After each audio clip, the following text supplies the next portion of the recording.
So we can get started, and we'll start with questions, and maybe we'll start with the people that have suggested bring some questions first, just to give them a chance to get those questions out if they've prepared them, and that's Ria, Junyan, and Brian. If you have questions, if you don't have questions, that's fine, but I just thought I'd give you a chance to go first. So go Okay, ahead. can I go? So I know we talked a lot last time about how the availability of so much data is going to impact a lot of different things. So I was wondering if you had any insight on how all of this data is going to affect how we design experiments in the future, because presumably not all questions that we have in biology will be able to be solved by data alone. We will have to do experiments. But how does the obscene amount of data that we produce and will continue to produce every day affect how we design those? You know, I don't have any great insight into that any more than you do. Um, I think the vast amounts of data really, from my perspective, provide us with better ways to generate hypotheses. But I think you still need, um, of course, whenever possible, experiments are always much more informative. There's a lot of things on which it's hard to do experiments, and I think the real value of the large data sets come from things that we never would have seen if we had just done experiments alone. So I don't think it's one or the other. I think that, of course, in the ideal world, you figure out how to take the best of each different method and combine them. I wouldn't say that that's necessarily being done so well. Science is a funny thing. At any given time, there's a combination of sort of people behaving rationally and a combination of people behaving according to what gets rewarded. And what gets rewarded isn't always the most effective thing. It's because the rewards come from people, not from some rational computer. So I think that I'm going on about it a little bit because the point I want to make is that I think as a scientist, you have to be aware of it. So it's a good question, and you have to come to your own personal understanding of all of the various trade-offs and how you deal with different things in relation to what you want to accomplish. And that's going to combine both scientific things and your career at any point in time. You know, you can't go too far one way or the other. If you just say, oh, I'm just going to, I'm very pure, I'll just do what's best at all times for the science, you may find yourself out of a job and then out of science. On the other hand, if you spend all of your time trying to make sure you have a job and you do what's expected of you, almost for sure you're going to be a lousy scientist. Um, I used to tell graduate students this, is to say, if you do everything that people tell you to do, what's going to happen is you're going to become a fourth-year graduate student, and people are going to look at you and say, okay, so what have you done? And you might say, well, you told me I had to do my qualifying exams and I had to take these classes, and I did all of those things, and people are going to look at you and say, so what? What have you really done? So but it isn't just for students. The same thing's true for professors and all of science. There's a implicit sense in which you get you seem to be things you're supposed to do, but they're actually not really what you should be doing. Um, so again, that's a long answer, but I think it ties back to your question. How do you deal with all this data? And it seems very attractive. People who generate lots of data seem to get lots of rewards for doing it, even if they generate lots of data and then a year later everybody's forgotten about it, um, which happens a lot, right? People generate these huge data sets, everybody gets excited, but if you look back in the literature, you'll see lots of huge data sets everybody got all excited about, and what they really do for us. Um, so there you go. I don't know. That doesn't answer your question, but maybe it gives you some things to think about. Yeah, for sure. I mean, I don't think there's like a yes or no or very obvious answer to the question anyway. I was just, yeah, it gives me a different thing to think about for sure. Thank you. Sure. Can I go next? So I have some questions related to overflow metabolism where cells do glycolysis and dump the things like acetate and lactate, so they can definitely be related to the Warburg effect in cancer. Right? And in that case, some cancer cells prefer glycolysis over oxidative phosphorylation. But there is definitely some heterogeneity in terms of, like, what type of metabolism the cells do. And I think people actually observed that in xenograft tumor cells around the surface of the tumor do glycolysis while the cells in the inside the tumor do more oxidative phosphorylation. And, there is a very interesting hypothesis that cancer cells doing like glycolysis and oxidative phosphorylation cooperate to kind of form a symbiosis system. And where the lactate produced by the glycolic cells are taken by the cells that do toxphose. So the energy waste is not actually that high. So have people observed this for, like, the bacteria or fungi? Is it possible to see a symbiosis going on? Note: a brief pause follows. Yeah, that's a Not great cancer. question. And, we weren't going to talk about that, but that's actually, the answer is yes. You definitely see some cells discarding what seems like usable food, and then other species taking that food up. And sometimes there can be feedbacks. It's called cross-feeding. And there's quite a big literature on it. People have done some experiments on cross-feeding to see how cross-feeding evolves, because initially you might have two species that are not exchanging nutrients, and the question is, how do they evolve that exchange in nutrients? Now, a lot of times it's just a one-way flow. If one species is dumping acetate for its own reason, so to speak, that's what actually gives it the highest rate of growth, then other species may be taking up that acetate and feeding on it. And so it isn't a mutualism in the sense that the species are coordinated. It just simply, one is just dumping something it doesn't want, and the other species is taking it up and using it. The question that people really wonder about is, under what circumstances do you get the species, so to speak, really tuning their metabolism for each other? That is to say, one species will actually dump some usable food in order to help another species, which in turn delivers back something to the first species, which is useful to it. So you get a positive feedback. And this is a very interesting question. In other words, to what extent is it incidental, and to what extent you really have true cooperation in the sense that species are doing things for the benefit of a partner in order to help the partner will then help back.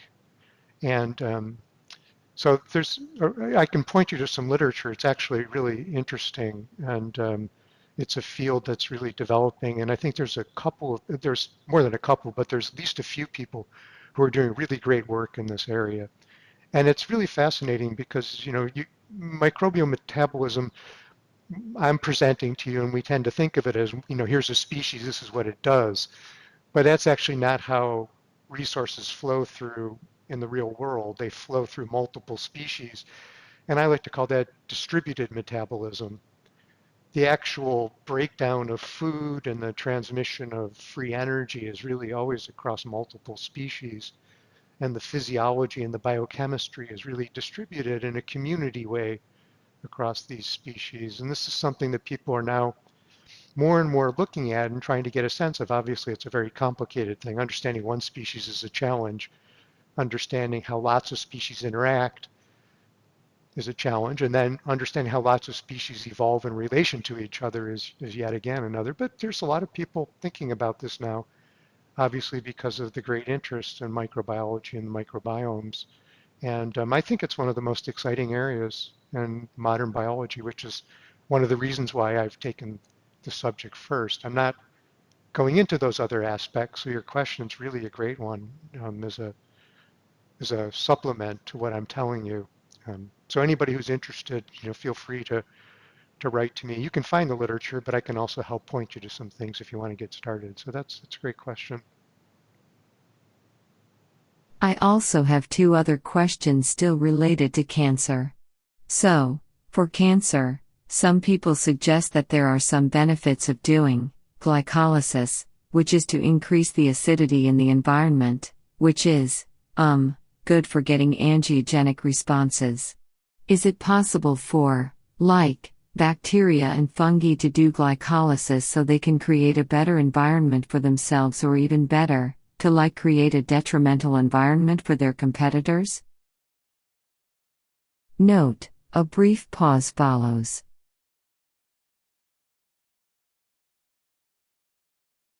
Some people think that overflow metabolism in brewer's yeast, Saccharomyces cerevisiae, which is the most commonly studied laboratory yeast, they have a phenomenon, they call it the Crabtree effect, but it's overflow metabolism.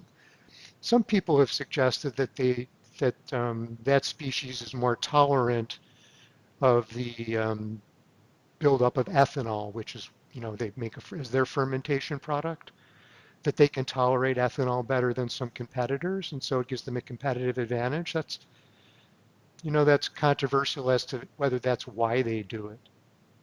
This is always the question of things happen and have consequences, but is that really the evolutionary force that drove species to do that? Or is that just a consequence of the fact that they're doing it? But again, that's a great question. And um, you can study some of the you can study the consequences relatively easily. It's a little bit harder to answer the question of why they do it. If you look at a composting, which basically is you just take a lot of organic material and then you just let it rot and you get bacteria growing. They often get very hot. I don't know if you've ever, compost piles can get extremely hot.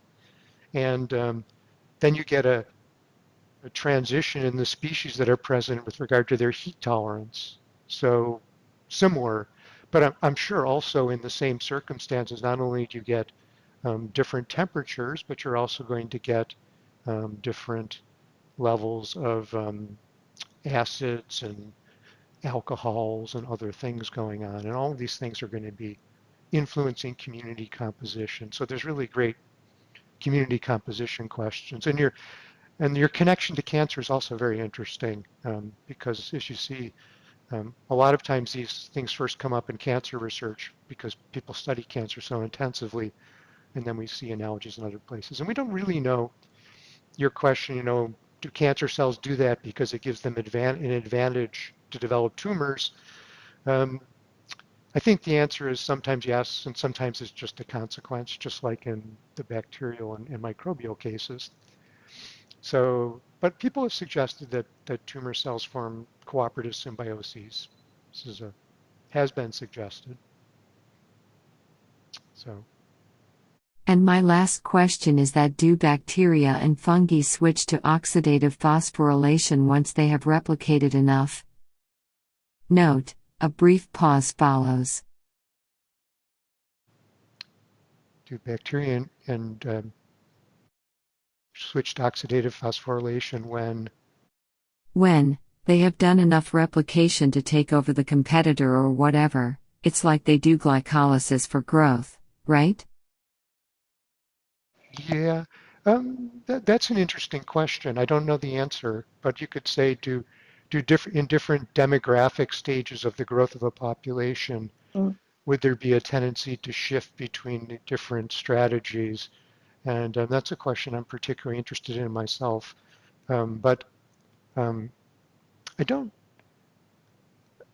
I think the answer is that it must be true in some cases because that's always a safe answer when you're talking about microbes. Um, Some microbes probably do it. I don't know a lot about it, so I can't answer the question, even though it's something that I think is a great question is how do the demographic situations cause shifts? Because you can imagine, as you did imagine when you asked the question, that at different stages, high growth rate might be favored, in other stages, other traits might be favored rather than high growth rate. And so that's going to cause shifts. What would be interesting is to try to test some hypotheses about that. What kinds of shifts might we expect to shift the metabolic profiles And can we test hypotheses to see if organisms do make those shifts so that we think we understand why they do it and under what circumstances. So um, I think there's probably some literature on that. I don't know it. This is a good question. Okay. Other questions?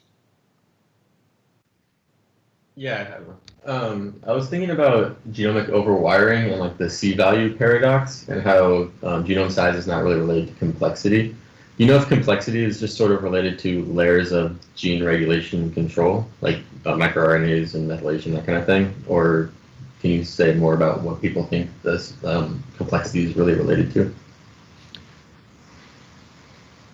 Well, I think it's just a description. What you see in eukaryotic cells, is an increasing number of factors which influence gene expression.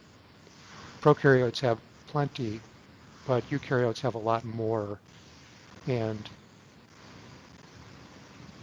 why that's so, it's easy to speculate on why that's so. One speculation would be that prokaryotic microbial cells are often under more intense selection for rapid growth, and so maybe they're under more intense selection for being efficient. Eukaryotic multicellular organisms, individual cellular growth rate isn't so important in a multicellular organism.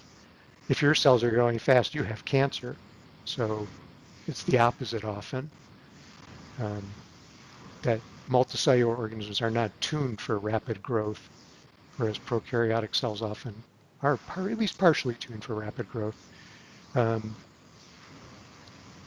So I would say that we don't really understand, I believe, why there's such complexity in the regulatory controls of eukaryotic cells. It's more of a description of what we see. And to me, as I said, there's two puzzles. One is why, and so I partially tried to answer that by saying eukaryotic cells have less pressure to be streamlined and efficient in the way that prokaryotic cells do. That allows these things to accumulate for a variety of reasons that would be difficult in prokaryotes. And then the second thing is, what are the evolutionary consequences? So that doesn't really answer your question so much, because I think that we don't know the answers to those questions, which is why I raised it as a real puzzle that people are interested in the wiring of eukaryotic genomes, but the sort of question of why isn't studied so much. I think what you'd have to do is look comparatively at what lineages seem to have more layering of regulatory controls and what lineages have less. That would be the first step, to do a comparative study. And that would allow you then to sort out, are there then forces we can identify in the two lineages that may have been involved in allowing one lineage to develop more of this regulatory complexity, which is I call overwiring. But that's my phrase. It's not a commonly used phrase. It's my phrase because it's an interpretation of what we see, whereas most people just say, well, it's complex, which is what you said. I think that's reasonable. So, Okay. yeah, Can I ask a quick question? of course. How much do we know about the wiring of a bunch of other species such that we could do such a phylogenetic analysis, like you just said? You know what I mean? I feel like you would need to know the wiring of those other species. Yeah, I'm not an expert on that. That's a huge subject. And maybe there's probably people here who know more about it than I do. It's kind of a question of, like, there are a lot of wiring diagrams that people produce, not for whole genomes, obviously, but for components of genomes. But the question is really, that's a function of the methods that are used. So you see, if you read Science and Nature, you see a surprising number of method papers that are really about how do we connect what happens in one gene to what happens in another gene through transcription factors or just simply co-expression profiles. And, one of the things you also find is that there's a lot of stochasticity over time and between cells in the transcriptome. So you get a lot of transcriptome data That's just what are the messenger RNAs that are present in a cell at particular times. And people look at those and then try to figure out, goes back to Ria's question about these are big data things, right? And we see this more and more. You're just getting these huge data sets with expression patterns. And on the one hand, you have to feel that it's interesting. There's obviously a lot of information there. On the other hand, it's pretty hard to say what the information is and what does it really mean. I think this is one of the, I wouldn't call it a puzzle so much. I'd call it just a challenge of modern biology and modern science, is just how to deal with that. So the answer is, yeah, there's lots of wiring diagrams, but what does a wiring diagram mean in the first place? Before you try to compare between species, first you have to ask, well, I have a diagram. I can compare between two species, but what am I really comparing? And you're comparing something, because if you measure things in the same way between two species, it's not without information. So I think what you would need to do is focus on a particular part of the genome and look at how the wiring changes in a way that you can trace. And so I would probably do something like pick some transcription factors, which are known to have certain gene targets, and then try to see.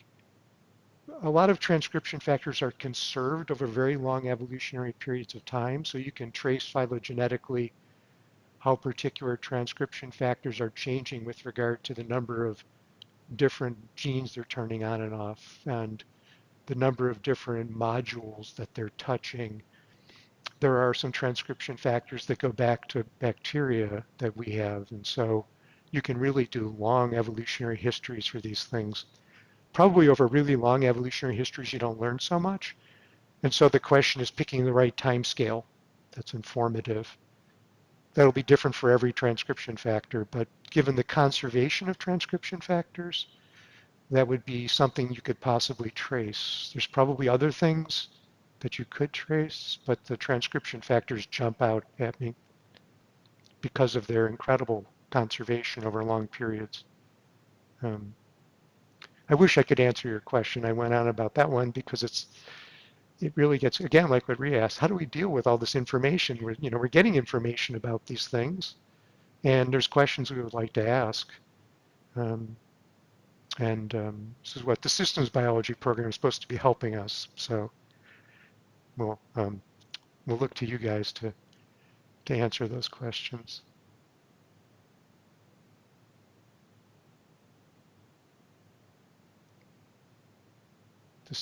Okay? So as part of my extra prep for today, I prepared like a couple of minutes on the second law and like the Carnot engine that I thought might be instructive. Okay. So I thought if and when you think that's worth spending a couple of minutes on, we could talk about that. I think you'll see a place where that would be really appropriate. And so if I forget, definitely interrupt me, because I'm going to set that up for you sometime in the first 10 to 15 minutes of what I have to say.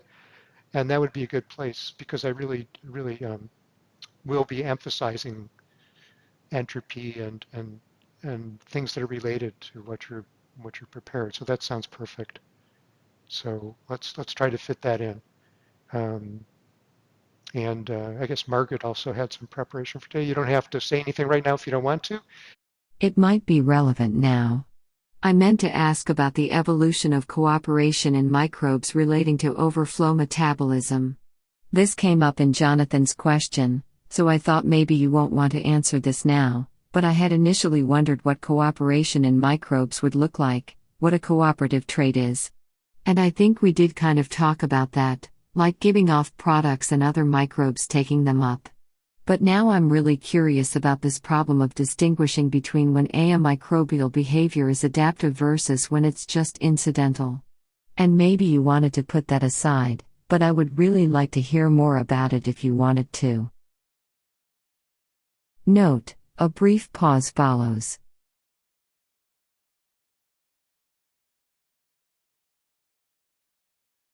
Yeah, I think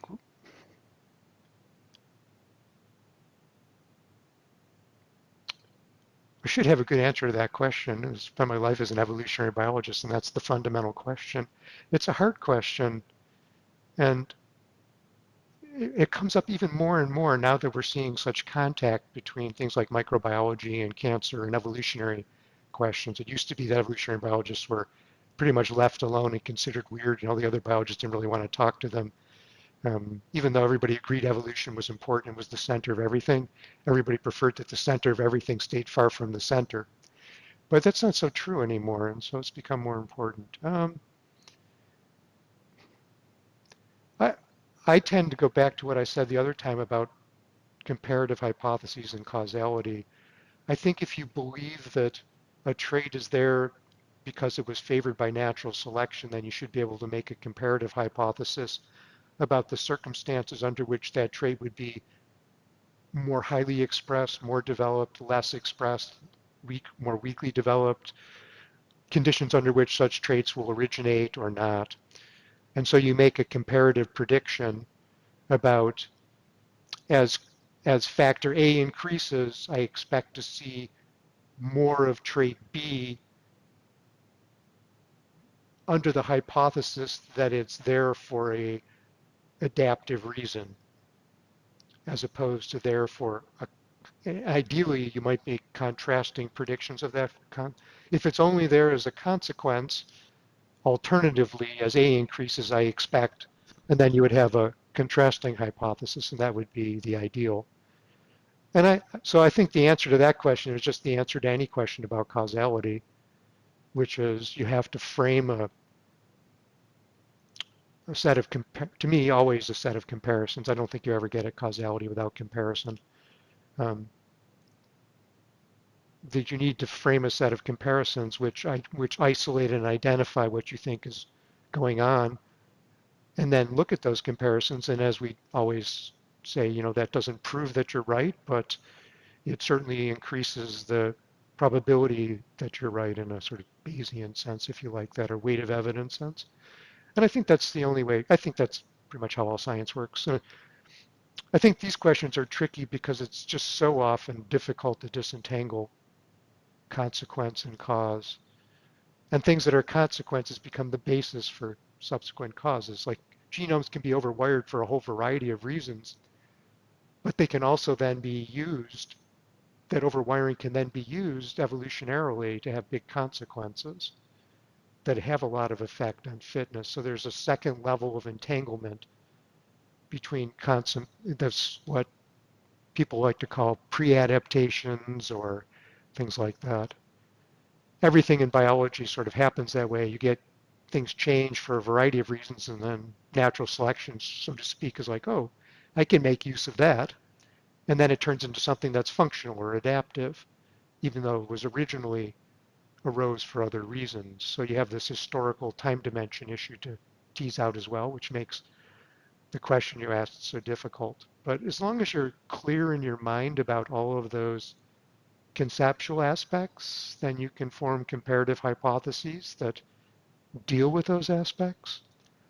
And although it all sounds very complicated and almost hopeless, I think it's not hopeless, and I think it's the importance of the question justifies the hassle, so to speak, of thinking through the question clearly and trying to come up with good ways of dealing with it. So it's a very important question.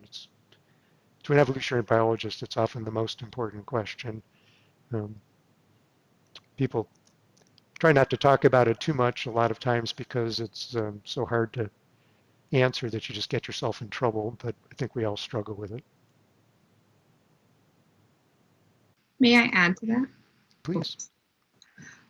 It's kind of interesting. I'm thinking about cross-feeding a lot lately. I work with 4 different gut bacteria that are found to do this lignin metabolism, and there's clear benefit for these 4 different gut bacteria to work together in this lignin metabolism. But lately, I've identified cross-feeding and growth advantages when growing certain members of the consortium and the spent media of others.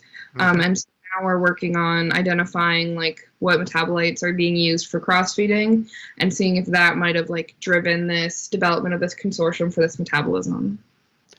Yeah, that's a fantastic subject. I mean, I love complex carbohydrates, and I read a lot about them. I don't have a lot to say about them, but I think it's fascinating. But just for everybody else, so, you know, a lot of, you know, we're talking about food as glucose is the way I've been using it. Glucose is a simple sugar. It's pretty easy for cells to digest. It's sort of the primary food of life. But a lot of food starts out as complex carbohydrates that are really big molecules that are really just a bunch of sugars linked together into these really huge molecules. And a lot of what goes on in breakdown of organic matter is breaking down these complex carbohydrates. And as Jamie's talking about, there's these consortia of microbes that often have to work together to do it because these molecules are huge. They can't be taken into the cells, and they have all these complicated bonds that are very difficult to digest. And so you have specialists. One species might specialize on digesting certain aspects of the molecule, and other species can only digest what comes out of that first digestion. And this is really at the heart of a lot of the microbiome challenges. And so it's really a great topic. And I don't have a lot to say about that, except that the cross-feeding really ties into that. I think that a lot of what people are doing on cross-feeding initially is looking at simple sugars and acetate and ethanol overflows, but only in the last couple of years are people starting to try to deal with these more complex carbohydrates, which really have to do with a lot of what goes on in the natural world. A lot of what we know is about E. coli and brewer's yeast and the microbes that consume simple sugars. And so we have a really distorted view of microbiology, which is just now changing because people are just now going after these real molecules that break down and form real communities that are so interesting. So again, this is, you know, really think this is just a great time to be in this field because the biochemistry is fascinating and the ecology is fascinating and the evolutionary questions are fascinating, and for the first time I think for the first time in the history of these subjects, you can see how all of those different fields really come to bear on these questions as opposed to the disciplines just being kind of isolated. And that's mostly what I really want to emphasize, maybe more than anything in this course, is to get you to see things from multiple perspectives. So that's a great question. Because I didn't answer your question, but I'm just telling you saying that, yeah, that's a great subject is what I really want to say. And that if you're interested in this, you should be aware of that research because that's really where a lot of the action is right now. I just wanted to make a quick comment, if that's okay. So people have been asking a lot about cooperation between bacteria near each other. And I feel like we've been stuck on this idea of cross-feeding, which of course is important. But I also wanted to add, for those of you that don't really study it, there's also sharing of machinery. For example, bacteria can share plasmids that'll hold like resistance. So it's important to have, you know, species near each other because one species that would die from an antibiotic can then gain this resistance or the ability, for example, to take up iron via siderophores. They can also steal from bacteria near them. So it's not just food, it's also genes. Absolutely. That's a great comment. And yeah, there's a huge amount. I mean, what's so fascinating about microbes is you know, I talked about distributed metabolism, but you're not talking about distributed resistance to attack.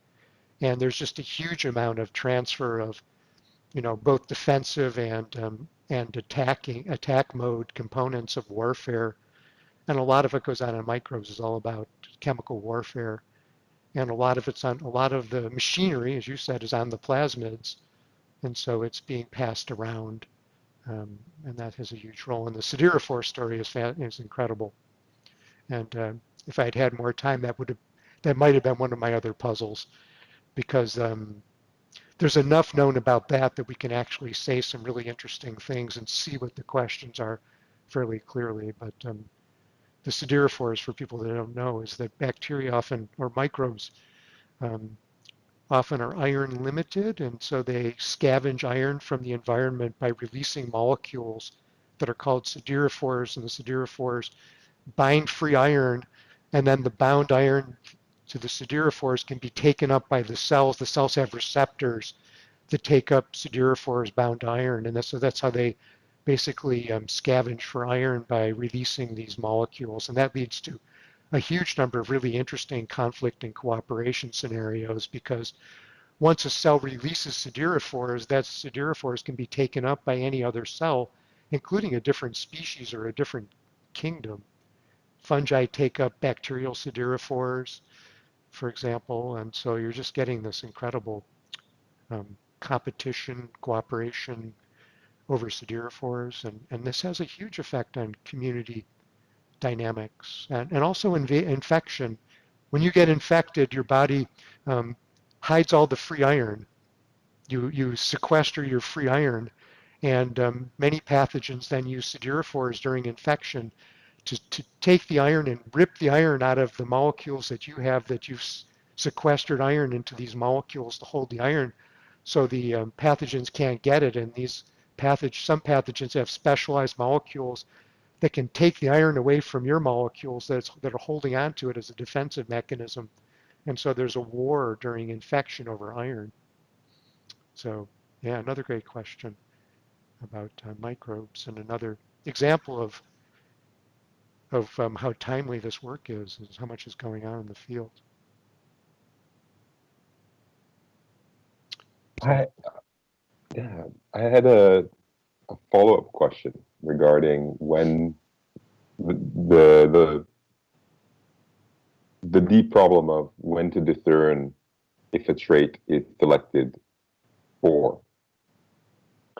I've at times heard the following characterization, and I wanted your thoughts on it, whether this sounds right or what is missing or wrong about it, which is that we can use three heuristics in a kind of probabilistic way to think through, should we feel that a trait, right, is our best prediction that a trait selected for or not. One is to observe that there's possible variation in the trait. So if we take a concrete example, we observe that pigment is a trait of interest, and we notice that indeed in that population, it is possible, right, it's not genetically impossible for the organism to exhibit different pigments. Then we notice that the trait persists, right? It's not a fleeting thing. It is something that has, when that variation occurs, the trait returns to the dominant form, or whatever form that we're finding and trying to explain. And finally, we notice another kind of strong piece of evidence is that the trait has some kind of cost, right? Some kind of fitness cost, like it requires, some sort of resources to produce the pigment, right? Then when we put those three together, we have, right, at that point, kind of good evidence that it's not just happening by drift, right? Because if it were happening by drift, we'd expect it to come in and out. If it had a cost, we'd expect it to go out actually pretty quickly. And we can have these reasonable expectations about it being persisting in virtue of being selected for, or because it is possible that other forms replace it. And we still have issues around spandrels, like is it kind of piggybacking on some other trait, but that requires us to think through, right, the variation, how much is it co-varying with other traits, and is it plausibly, when we observe the variation, can we plausibly think of that as independent, right? But it seems at that point we have a kind of warrant. We don't know what it's being selected for, but we can think of it as through the object of selection with some probability, and now we have the hard problem of figuring out what. That's the characterization I've heard. I was wondering if that sounded right or what was wrong. Well, I think that's quite reasonable, and if the conditions that you say are met, then we have some evidence in favor of adaptive significance. But I think that, briefly going back to our prior discussion about causality, I think that that kind of evidence is much more susceptible to expressing a correlation that's not what you're after. The reason for doing simple comparisons over a variety of conditions is that you reduce the probability of correlated phenomena explaining what you see. What you described as sort of a closer to what I like to call fitting. The evidence fits adaptive significance, but fitting is always much more prone to correlation. The more you move, the more force you apply, the more you are shaking off unwanted correlation. So everything you said is true, but it's a description of a description of the distinction between analysis by fitting versus analysis by experiment. Everybody's more convinced by an experiment that shows you what you're after than a model that fits the data. You described a fit, and so it's a weak form to me of evidence. But everything you said is correct. But I emphasize this because I just think you just always have to look at, the experimental method. There's people contrast the experimental method versus other things, but experimental method is really just a description of making comparisons in a very organized way. You don't always get to do experiments exactly like the experimental method, but you always have the opportunity to try to go as far as you can in the direction of looking at comparisons. And so that's my feeling about what you said.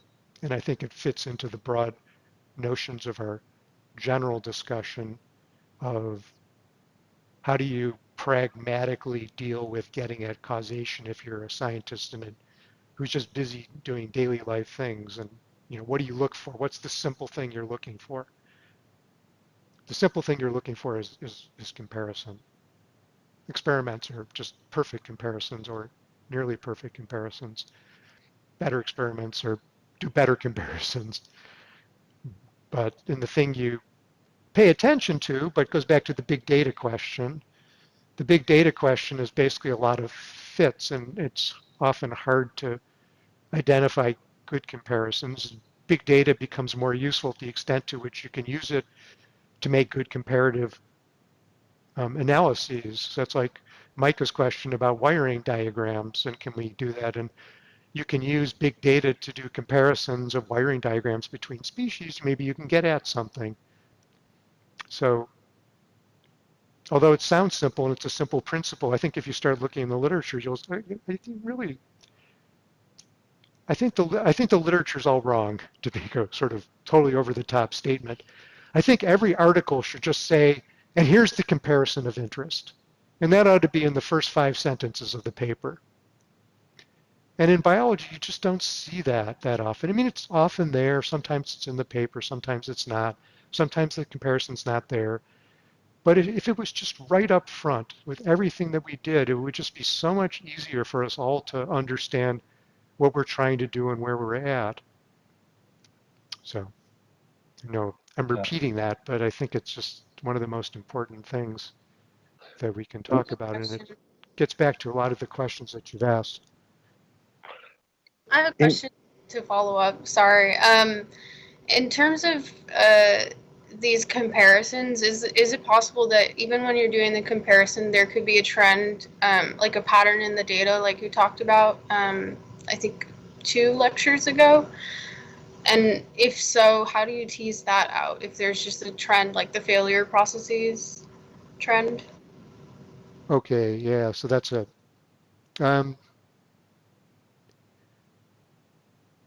well, I'm not just talking about trend, I'm talking about insightful comparison. So if you're concerned about whether what you're seeing is generated by the central limit theorem, so to speak, or about a biological process, which is, I think, what you're asking. That is, it's intrinsic to the way you've measured versus it's intrinsic to the biology that you're interested in. Those are 2 alternative hypotheses for a pattern, although they're often not alternatives, but they sort of interact. But let's just say it that way. Then you need to do comparisons, and you need to see the extent to which changing the biological process that you think might be generating the pattern influences the pattern relative to the degree to which the way measurements are taken or the way data are aggregated influences the pattern. So you make a comparison again. And comparisons are always most insightful if you're quite clear about what alternatives you're trying to distinguish. So if you're trying to distinguish, the classic thing in ecology would be a species abundance curves. So there's the distribution of species abundance. If you look at 100 different species and you plot them according to their relative abundances, that tends to have a very characteristic shaped curve. And some people think that that curve happens because there are very particular biological processes about the way species are born and die, go extinct, that influence species abundances and energy flows and so on. And other people think it's just a random phenomenon, and you just get that as an outcome of random species coming into the world at random and disappearing at random. And once you have that idea in mind, then you can potentially form comparative hypotheses about how different processes might influence the species abundance curve. And then you would have to really see if you could come up with a comparison that would distinguish between those two things. There's a pretty big literature on that, and that's probably the best example in ecology that I can think of.